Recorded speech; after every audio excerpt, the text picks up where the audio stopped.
స్వదేశీ వస్త్రాలను ధరిద్దాం, చేనేత రంగాన్ని కాపాడదాం. దేశంలో చేనేత రంగాన్ని రక్షించుకునేందుకు స్వదేశీ వస్త్రాలనే ధరిద్దామని, విదేశీ వస్త్రాలను బహిష్కరిద్దామని దుబ్బాక చేనేత సహకార సొసైటీ చైర్మన్ అంకం మధు పిలుపునిచ్చారు. శుక్రవారం జాతీయ చేనేత దినోత్సవాన్ని పురస్కరించుకుని దుబ్బాక చేనేత సహకార సొసైటీ కేంద్రం వద్ద చేనేత జెండాను కార్యవర్గ సభ్యులు, చేనేత కార్మికులతో కలిసి ఆయన ఆవిష్కరించి మాట్లాడారు.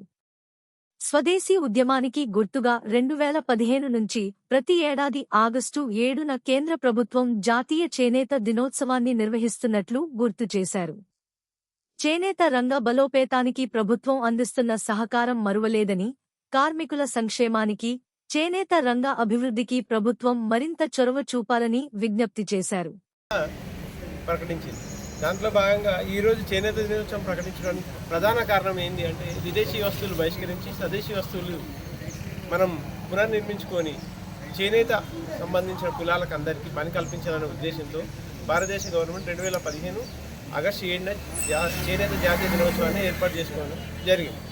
దాంట్లో భాగంగా ఈ వేదిక నుంచి అందరికీ, మా చేనేత కార్మికులకు, మా దుబ్బాక సొసైటీకి సంబంధించిన చేనేత కార్మికులందరికీ తెలియజేయనిది ఏమనగా, ఇంత గతంలో ఏం జరిగిందో తర్వాత విషయం, కానీ ఈరోజు మాత్రం చేనేత కార్మికులందరికీ, అర్హులైన చేనేత కార్మికులందరికీ మేము పని కల్పించడానికి మేము సిద్ధంగా ఉన్నాం. దయచేసి అందరూ, ఆడవారైనా సరే మగవారైనా సరే ఇక్కడికి రండి, నేను పని కల్పిస్తా, అందరికి మొగ్గాలు ఏర్పాటు చేస్తా, కండెలు చుట్టూ కండెలు ఏర్పాటు చేస్తా. కొత్తగా లెనిన్ అని ఇంకా వేరే అని ఇక్క చీరలని కొత్తగా ఏదైనా బ్రాండ్ ప్రయత్నం చేస్తున్నాము. వాళ్ళందరూ మీరు రండి, మీ ప్రోత్సాహంతో కొత్తగా సంఘాన్ని ముందుకు తీసుకెళ్దామని ఆశిస్తున్నాను. Thank you.